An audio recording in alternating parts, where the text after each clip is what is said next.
The Instagram notification pops up at 11:47 p.m. on a Tuesday. I'm in bed, half asleep, one eye cracked open just enough to see my phone screen glowing in the dark like some unholy oracle. It's a post from my cousin Jenna. Not my real cousin, my husband's cousin technically, the kind of relative you see maybe twice a year at barbecues, the kind you exchange polite small talk with while holding paper plates of potato salad. The post is a carousel, 5 photos, and in every single one, there's my sister, Lindsay in a white lace dress that hugs her like a second skin. Lindsay holding a bouquet of blush pink peonies, her favourite flower, the same ones Mum used to grow in the backyard. Lindsay laughing, head thrown back, champagne glass raised, surrounded by people I know. People we know, our Aunt Carol, our cousin Bree. My husband's entire family, his mum, his sister, his cousins Jenna and Marco, and even cranky Uncle Ron, who hates leaving the house. The caption reads, "So honoured to celebrate this beautiful bride. Congrats Lindsay and Jake." I sit up. My heart doesn't just race. It stops, freezes mid-beat like someone pressed pause on my entire cardiovascular system. I scroll. There's Aunt Carol in the background of photo 3, wearing the navy dress she showed me at Macy's last month. She'd asked if it was wedding appropriate. I'd said, "Whose wedding?" She'd laughed it off, changed the subject. I keep scrolling. There's my mother-in-law, Sandra, holding a slice of cake, grinning at the camera. Sandra, who I had coffee with 4 days ago. Sandra, who asked me about my work project and whether I'd tried that new Thai place downtown and did I want to borrow her Instant Pot. Not once did she mention she was going to my sister's wedding. My sister's wedding. I read that caption again and again. And the floor doesn't just drop out from under me, it incinerates, turns to ash, leaves me suspended in this airless, impossible void where nothing makes sense and everything hurts. Because here's the thing you need to understand. Lindsay and I were close, not just sisters who tolerate each other, close. Growing up, we shared everything, a bunk bed, a diary, that secret language only siblings have, built from inside jokes and shared trauma, and years of being the only 2 people who understood what it was like to grow up in our house. She was my maid of honour at my wedding 3 years ago. I helped her move into her first apartment, painted her living room at 2 a.m.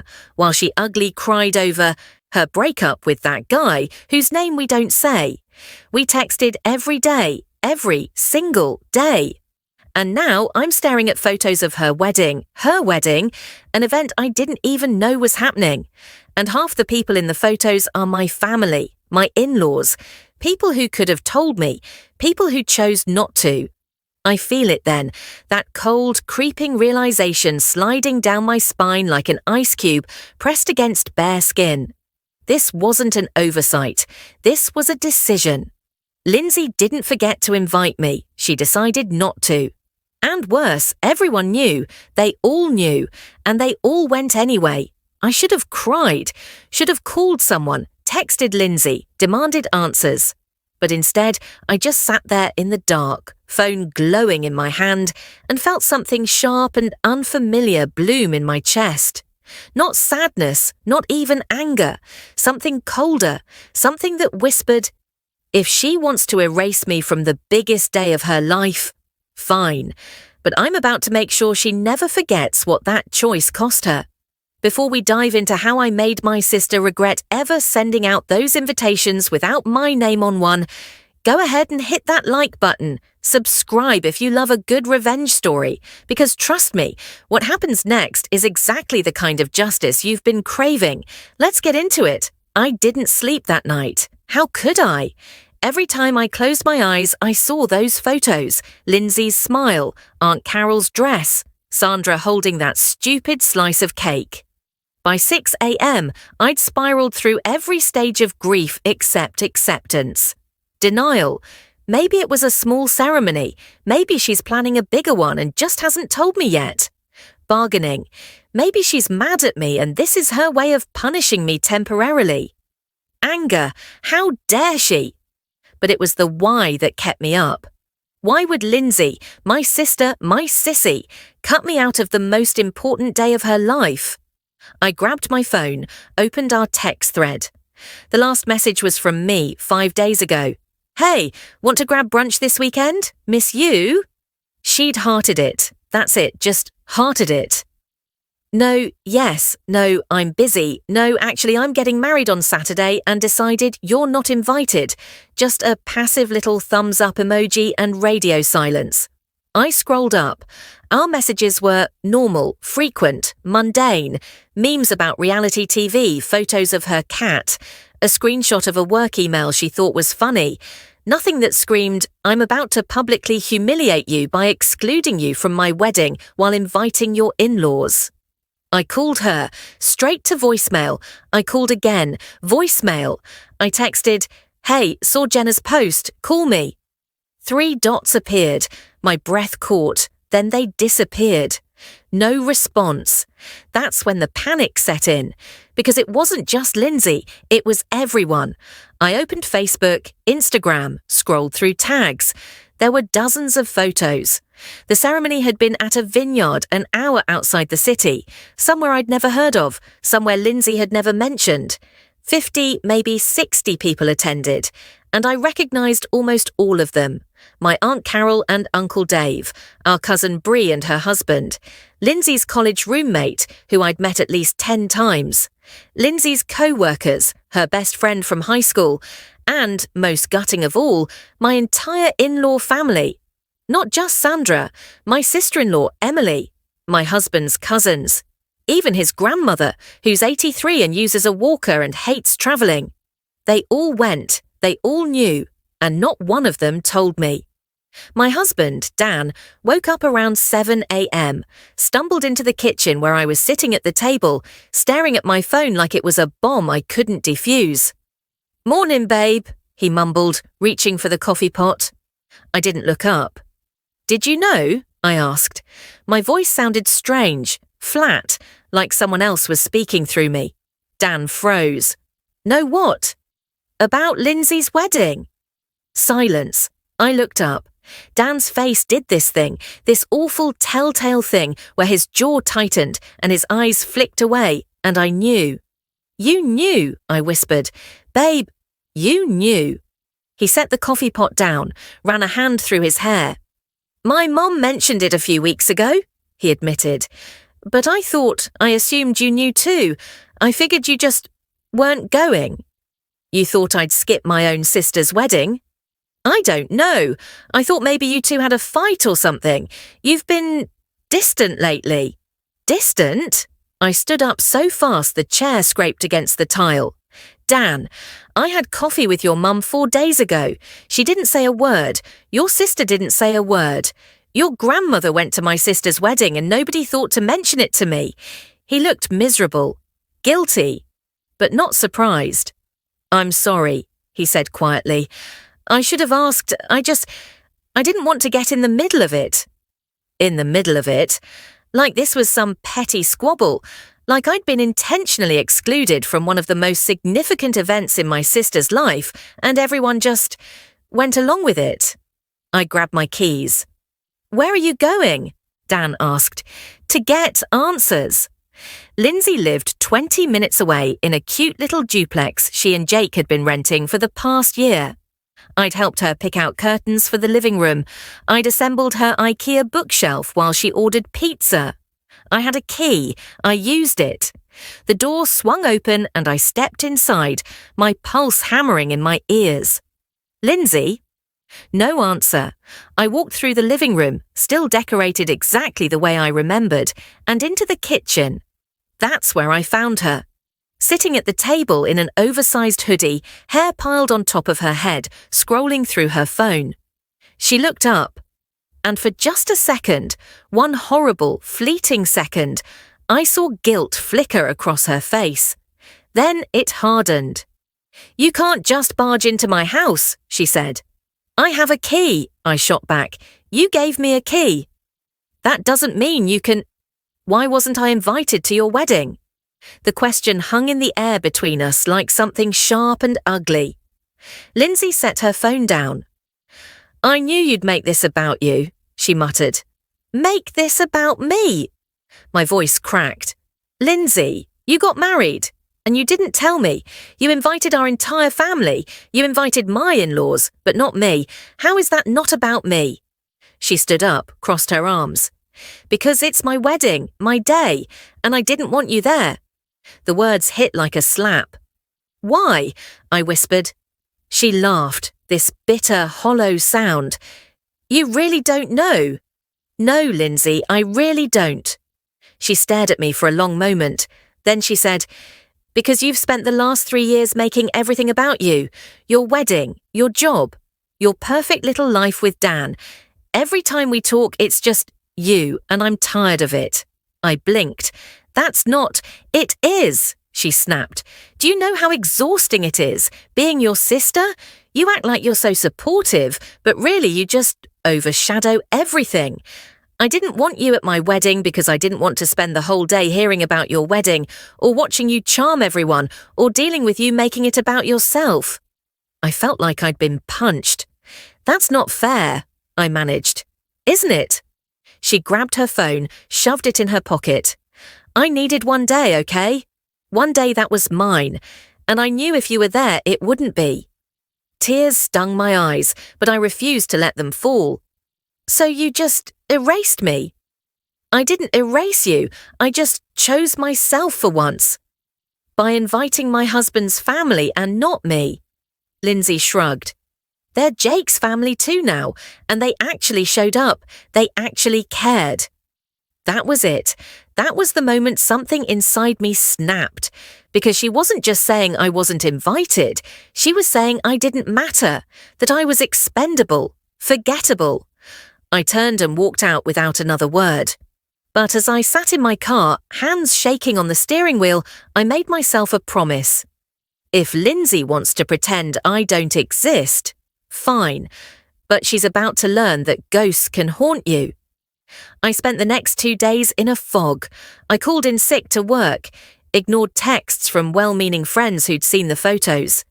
Dan tried to comfort me, but I couldn't even look at him without feeling that sting of betrayal. He knew. They all knew. On day 3, I got a call from Aunt Carol. "Sweetheart," she began, voice dripping with performative concern, "I just wanted to check in. I saw you weren't at the wedding and—" "You knew I wasn't invited," I interrupted. Silence. "Carol, you knew?" "Lindsay said you two were going through something," she said carefully. "She asked us not to bring it up. We thought it was best to respect her wishes." "Her wishes?" "Honey, it's complicated." "It's really not." I hung up. But Carol's words stuck with me. She asked us not to bring it up. Lindsay hadn't just excluded me. She'd orchestrated it. She'd told everyone, our family, my in-laws, to keep it secret. And they'd all agreed. I sat there, staring at my phone, and felt that cold, sharp thing in my chest grow teeth. Then I remembered something. 3 months ago, Lindsay had asked me for a favour. She'd been applying for a promotion at work, some senior management position, and needed a reference letter. Not from a supervisor, from a peer, someone who could speak to her character, her work ethic, her integrity. She'd asked me, and I'd written her a glowing letter, 2 pages of praise. I'd sent it directly to her boss, a woman named Catherine, who I'd met once at Lindsay's company holiday party. I opened my email, found Catherine's address, and started typing. Subject: follow-up regarding Lindsay's reference. "Hi Catherine, I hope this email finds you well. I'm reaching out regarding the reference letter I provided for Lindsay a few months ago. Since then, some personal matters have come to light that I believe are relevant to her application. Specifically, I've learned that Lindsay has a pattern of manipulating those close to her, coordinating group exclusions, lying by omission, and prioritizing optics over genuine relationships. While I stand by her professional capabilities, I can no longer in good conscience vouch for her character or integrity, as those were central to my original letter. I wanted to provide this update in the interest of transparency. Best regards, I hovered over the send button. My finger trembled. Then I pressed it and felt nothing. No guilt, no hesitation, just cold, crystalline clarity. Lindsay called me 6 days later. I was at work when my phone buzzed. Her name flashed on the screen. I let it ring. She called again. Again. On the 4th try, I answered. "What? What did you do?" she hissed. Her voice was shaking, not with sadness but with rage. "I don't know what you're talking about." "Don't play dumb. Catherine called me into her office this morning. She said she received a concerning email from you about my character. What the hell did you send her?" I leaned back in my chair, kept my voice even. "I sent her an update, that's all." "An update?" "You asked me to vouch for your integrity, Lindsay, but after what you did, excluding me from your wedding, lying to everyone, I realised I couldn't do that honestly anymore, so I corrected the record." Silence. Then, "You cost me that promotion." "Did I?" "Catherine said they're re-evaluating my application. That's HR speak for you're done. You ruined this for me." "No," I said quietly. "You ruined it yourself. I can't believe you." "Believe it. You made a choice, Lindsay. You chose to humiliate me, to erase me, and now you're dealing with the consequences." "This is insane." "Is it? Because from where I'm sitting, it feels pretty fair." She was crying now. I could hear it. "You're my sister," she choked out. "Yeah," I said, "I was." And I hung up. But I wasn't done. Because here's what I'd learned in the days since the wedding. Lindsay had lied, not just to me, to everyone. She'd told our family that I was too busy to attend. She'd told my in-laws that I'd declined the invitation because of a scheduling conflict. She'd painted herself as the gracious sister who totally understood why I couldn't make it, and everyone had believed her. So I decided to set the record straight. I drafted a group text, added everyone who'd attended the wedding, my family, my in-laws, Lindsay's friends. And I wrote, "Hi everyone, I wanted to address something that's been bothering me. I've heard from several of you that Lindsay told you I was too busy or couldn't make it to her wedding. That's not true. I was never invited. Lindsay made a deliberate choice to exclude me, her sister, from her wedding, while inviting all of you, including my own in-laws. She then asked you all to keep it secret. I'm not sharing this to create drama. I'm sharing it because I deserve honesty, and so do you. I hope you all had a lovely time celebrating with her." I hit send before I could second-guess myself. Within minutes, my phone exploded. Texts, calls, DMs. Aunt Carol. "Oh, honey, I had no idea." Sandra. "She told us you couldn't come because of work." Cousin Bree. "This is so messed up." And then from Lindsay. "You're a monster." I smiled, typed back, "No, I'm just done being erased." The fallout was swift and brutal. Within a week, Lindsay's carefully curated image, the sweet, thoughtful younger sister, crumbled. Our family started asking questions. Why had she excluded me? What had I done to deserve that? And when they couldn't get a straight answer, they started pulling back. Aunt Carol stopped responding to Lindsay's texts. Cousin Bree unfollowed her on Instagram. Even our dad, who usually stayed out of sister stuff, called me and said quietly, "What she did wasn't right." Lindsay's friends started reaching out to me, apologising, saying they'd had no idea. Several of them admitted they'd felt uncomfortable at the wedding, sensing something was off. One of them, her college roommate, told me, "She kept talking about how freeing it was to have a day without drama. I thought she just meant no bridezilla stuff. I didn't realise she meant you." And my in-laws. Sandra was horrified. She invited me to lunch, apologised profusely, and admitted she'd felt weird about the whole thing but hadn't wanted to pry. "I should have told you," she said, eyes red. "I'm so sorry."